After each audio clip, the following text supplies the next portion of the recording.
Joe, good to see you. Hello, Frank. Welcome to another installation or installment of Frankly Speaking.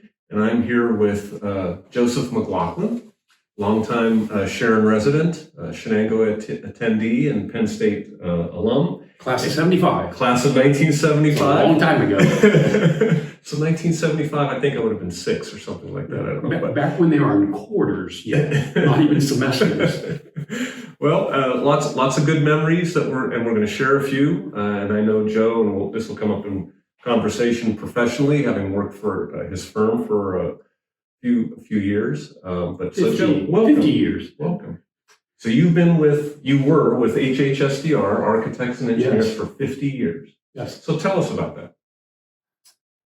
It wasn't what I planned to do at all. And for all those students out there that don't know what they want to do, but may think they know what they want to do, and for the parents whose children jump from major to major, Yes. HHSDR was an architectural engineering firm.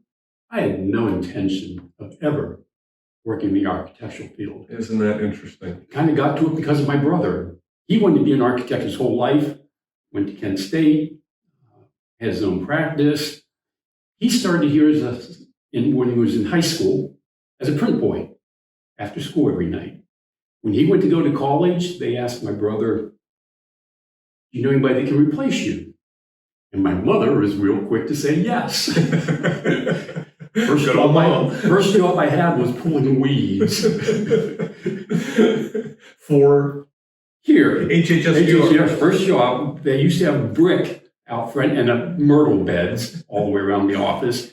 My first job was pulling the weeds out of myrtle. So truly, Joe can say that he worked his way up from the very basement level of HHSDR to, and we'll talk about this, to a partner level. But I should point out at this point that we are sitting right now in McDowell Hall, which is the home of our Human Development and Family Studies program and our bookstore, but originally was a private office building for Hunter Hyges Sabo. Hunter Hyges and Associates when I started. Okay. It began as Hunter Hyges and Gross. Okay. Mr. Gross left the firm and actually taught at Penn State here. In fact, I had him as an instructor. Excellent. Lots of times. For engineering drafting, back in the days when you took that.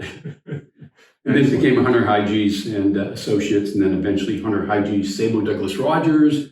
But that sounded too much like a law firm, and acronyms were big in the 80s. Mr. Hunter was about to retire. At that point in time, when an architect retired, you took his name off the firm.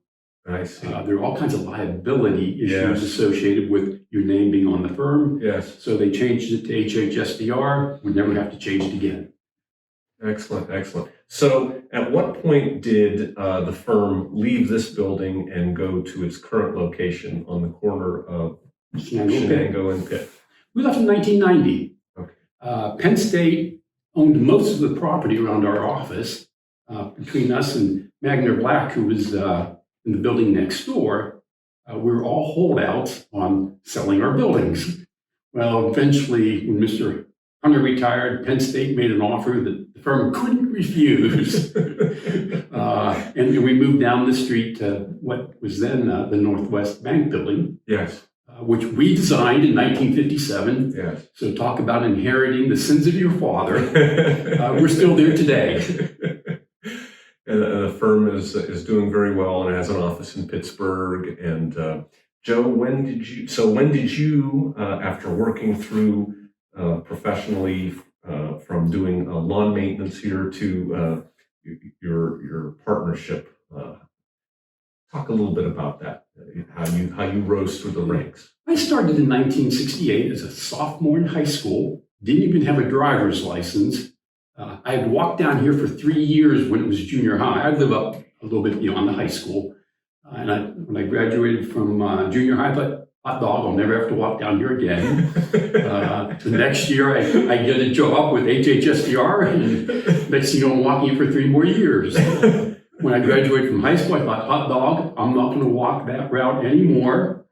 And next thing you know, I'm at Penn State, across the street. So I did it for 2 more years. So Excellent, excellent. So, a takeaway there is, you can plan your path, but life often will take you in a different direction. And in your case, Joe, it really was a positive direction. it truly was. I wanted to be an astronaut and a pilot, and had a presidential appointment to the Air Force Academy. I did not know that, Joe. Yes. I never knew that. Which didn't quite work out for technical reasons. But I still wanted to be an astronaut, so I started at Purdue, and that was going well until I discovered what aeronautical engineering was. I thought it was all about designing airplanes and flying, but it wasn't. An airplane flies like a boat goes through water. It's really the study of fluid dynamics. And we don't think of the air as fluid, but it is. And when I was spending all kinds of time in a water tube tunnel, but this isn't for me. So I came back to Sharon, and at that point, I was too late to start Penn State's first term. Penn State started late in the year. They were like middle of September when they first started. Oh, that's interesting. Back then. Okay. But they had already started. So HHSDR was more than willing to take me back as an employee. They put me on a drafting board instead of a blueprint machine.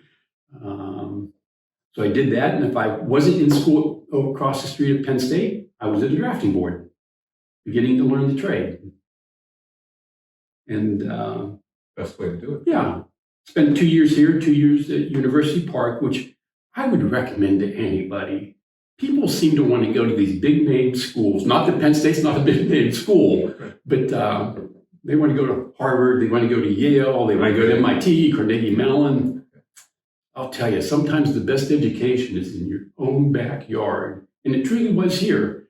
Wonderful. It was wonderful. There were 5 other people that wanted to be electrical engineers. I finally decided I would become an electrical engineer after I gave up aeronautics. And I thought, I can still be involved in the space race. I can do airplane design, stuff like that with an electrical degree. And I discovered that, boy, having an electrical degree opens up a whole lot of fields that you would never think of. It's not simply designing computers or transistors or TVs and things like that. Sure, very broad. I wound up in architecture, and Penn State has an excellent architecture engineering program. Yes. But few students actually get a double E degree and then go into architecture. But that was wonderful. And it still gave me all kinds of options. Because after I graduated, I got a job with NASA and lost it 2 weeks later because of budgeting. Interesting. They didn't get their appropriation. They called me up and said, "Sorry, Joe, we have to rescind your job offer." Then I got a job with Westinghouse in back then it was unique to have these training programs where you went someplace different for every 3 months. Here on Sharps Flat? Well, I was going to be in Pittsburgh. Okay. And they would move you around the country and they Sure. would put you in different plants and stuff like that. Sure.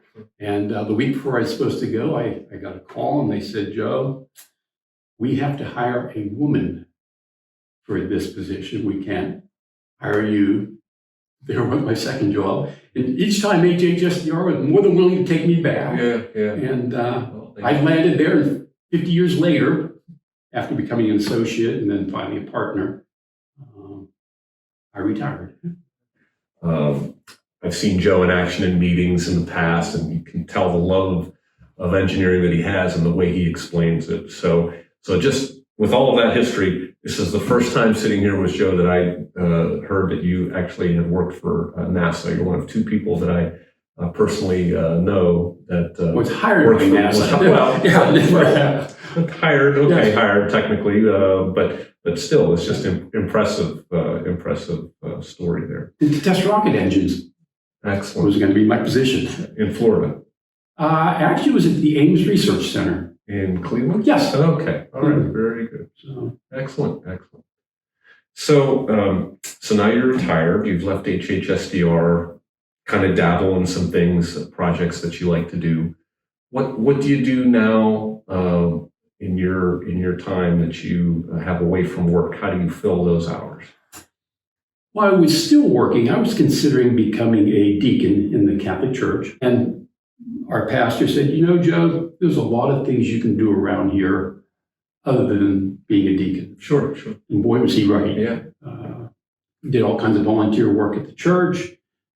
Started working at their food pantry. That eventually took me downtown to what is now the Mercer County Food Bank. Great organization. And I spent quite a few days down there working and driving their van, delivering senior boxes. In addition to that, at church, I wound up being on the liturgy committee, teaching RCIA, which is the program for non-Catholics to become adults, to become Catholic, handling or consulting with them on maintenance items. And a 60-year-old church, there's all kinds of maintenance items that keep your training, keep your training in force. Yes. Yeah.